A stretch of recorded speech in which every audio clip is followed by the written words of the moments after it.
آج جو کہانی ہم آپ کو سنانے جا رہے ہیں اس کا نام ہے جنات کی دعوت۔ کسی ملک پر ایک عاصم نامی بادشاہ حکومت کرتا تھا جو بڑا سخی تھا۔ اس کا ایک بچپن کا دوست تھا جس کا نام بلال تھا۔ جس طرح بادشاہ صحاوت میں مشہور تھا، اسی طرح بلال جو کہ بادشاہ کا سپہ سالار تھا وہ بہادری میں مشہور تھا۔ بادشاہ سال میں ایک بار ایک جشن مناتا جس میں ہر شخص بلا امتیاز شریک ہو سکتا تھا۔ ایک دفعہ اس جشن میں 8 بوڑھے آئے۔ بادشاہ نے دیکھا کہ یہ لوگ اس ملک کے باشندے نہیں۔ وہ خود ان کے قریب آیا اور سب سے پہلے ان کے سامنے کھانا رکھا گیا۔ جو کچھ بھی ان کے سامنے رکھا جاتا وہ چٹ کر جاتے، یہاں تک کہ جو کھانا ہزاروں لوگوں کے لیے تیار ہوا تھا یہ 8 بوڑھے اکیلے ہی کھا گئے اور پھر کھانا مانگنے لگے۔ یہ دیکھ کر بادشاہ بہت گھبرایا، اتنی جلدی اور اتنا کھانا تیار نہیں ہو سکتا تھا۔ بادشاہ اس بات پر حیران اور شرمندہ تھا۔ وہ بوڑھوں سے مخاطب ہوا، معزز مہمانوں، مجھے بہت افسوس ہے کہ اس دعوت میں آپ لوگوں کو بھوکا رہنا پڑا۔ اگر آپ لوگ اگلے سال اس جشن میں تشریف لائیں تو میں وعدہ کرتا ہوں کہ آپ لوگ بھوکے واپس نہیں جائیں گے۔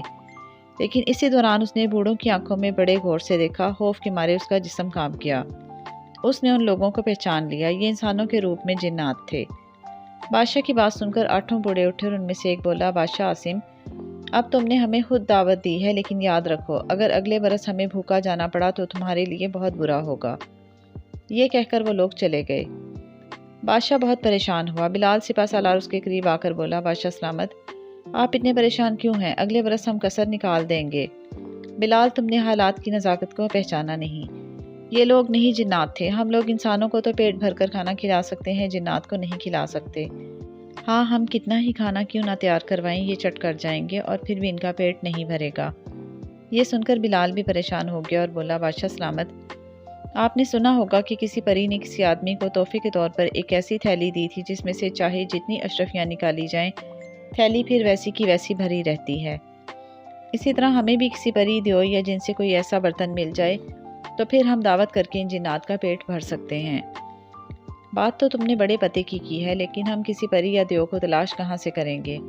حضور چلیں تو صحیح، ہم دونوں اس مہم پر چلتے ہیں۔ بادشاہ رضامند ہو گیا اور پھر دونوں تیز رفتار گھوڑوں پر سوار ہو کر کسی انجانی منزل کی طرف چل دیے۔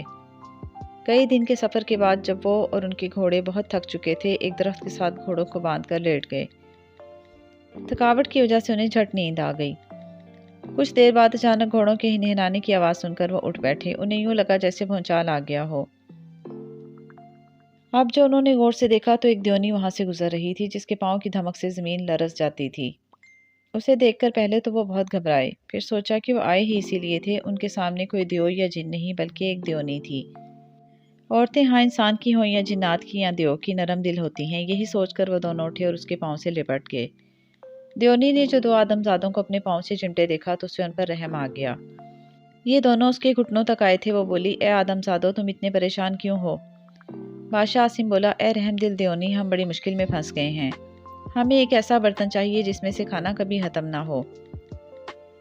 بادشاہ کی بات سن کر دیونی کچھ سوچ میں پڑ گئی اور پھر بولی، میری ایک بہن ہے، اس کے خاوند کے پاس ایک برتن ہے جسے ایک پری نے یہ دیکھتے ہوئے کہ وہ بہت پیٹو ہے تحفے کے طور پر دیا تھا۔ تم میری بہن کے پاس چلے جاؤ، وہ تمہاری مدد ضرور کرے گی۔ یہ کہہ کر اس دیونی نے اپنا ایک بال توڑ کر انہیں دیا کہ یہ بال اسے دکھا دینا، وہ پہچان جائے گی کہ میں نے تمہیں بھیجا ہے۔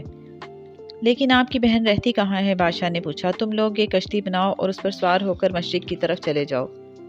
جہاں تمہیں نیلی پہاڑیاں نظر آئیں سمجھنا میری بہن وہاں رہتی ہے۔ یہ کہہ کر دیونی چلی گئی۔ اس کے جانے کے بعد دونوں نے مل کر ایک کشتی بنائی اور اس پر سوار ہو کر چل دیے۔ ان کے گھوڑے دیونی کو دیکھ کر بھاگ گئے تھے۔ کئی دن کشتی میں سفر کرنے کے بعد آخر انہیں نیلی پہاڑیاں نظر آئیں جنہیں دیکھ کر وہ بہت خوش ہوئے۔ لیکن اچانک ایک خوفناک بلا دریا سے نکلی جو ازدے جتنی تھی۔ اس نے ان کی کشتی الٹ دی، لیکن وہ دونوں کسی نہ کسی طرح اس کے منہ کا نوالا بننے سے بچ گئے اور تیر کر کنارے پر جا لگے۔ نیلی پہاڑیاں زیادہ دور نہیں تھیں، وہ جلد ہی وہاں پہنچ گئے۔ انہیں ایک دیونی نظر آ گئی، دیو موجود نہیں تھا۔ یہ لوگ دل مضبوط کر کے آگے بڑھے۔ دیونی نے بھی انہیں دیکھ لیا تھا۔ دیونی نے اپنی بہن کے بال کی بو سونگھ لی اور جب دونوں اس کے بہت قریب پہنچ گئے تو وہ بولی، اے آدم زادو، میری بہن نے تمہیں میرے پاس بھیجا ہے، کہو بہن نے کیا پیغام دیا ہے؟ دونوں دوست ایک دوسرے کی شکل دیکھنے لگے۔ سپہ سالار بلال بولا، اے دیونی، تمہاری بہن نے کسی کو دعوت دی ہے اور چاہتی ہے کہ تم اپنے خاوند کا وہ برتن کچھ دنوں کے لیے دے دو۔ اچھا، میرے خاوند کو آنے دو تو میں اس سے بات کرتی ہوں۔ اتنے میں دیو بھی ادھر آ گیا۔ دیونی نے کہا میری بہن نے 2 آدمزادوں کو بھیجا ہے، اس نے کسی کی دعوت کرنی ہے اور وہ برتن مانگا ہے جس میں سے کھانا ختم نہیں ہوتا۔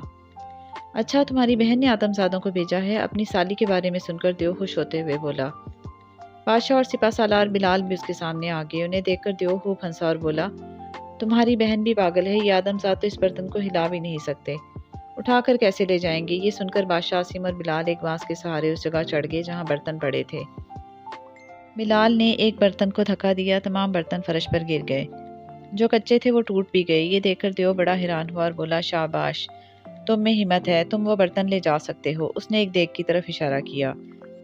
بس پھر کیا تھا، بادشاہ اور سپہ سالار نے دیگ کو اٹھایا اور دریا کی طرف چل دیے۔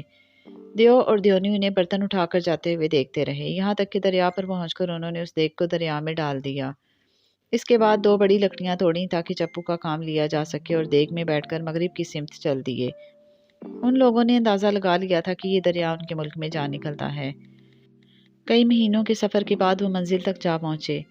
ابھی سال پورا ہونے میں چند دن باقی تھے۔ انہوں نے جشن کی تیاریاں شروع کر دیں اور پھر جشن کے دن وہ 8 بوڑھے آئے۔ آج ان کا پیٹ کھاتے کھاتے بھر چکا تھا، اس بات سے 8 جن بہت خوش ہوئے۔ اس موقع پر انہوں نے بادشاہ کو ایک انار تحفے کے طور پر دیا اور بادشاہ سے کہا کہ ان کے سامنے وہ انار توڑے۔ بادشاہ نے جب انار توڑا تو اس میں سے ایک خوبصورت شہزادی نکلی جو دیکھتے ہی دیکھتے بڑی ہوتی گئی اور پھر پوری طرح اصلی حالت میں آ گئی۔ اتنی خوبصورت شہزادی کو پا کر بادشاہ بہت خوش ہوا۔ اس نے اس شہزادی سے شادی کر لی اور 8 جنوں کے اس تحفے کے ساتھ ہنسی خوشی زندگی گزارنے لگا۔ اور بچوں، اس کے ساتھ ہی ہماری آج کی یہ کہانی ختم ہوئی۔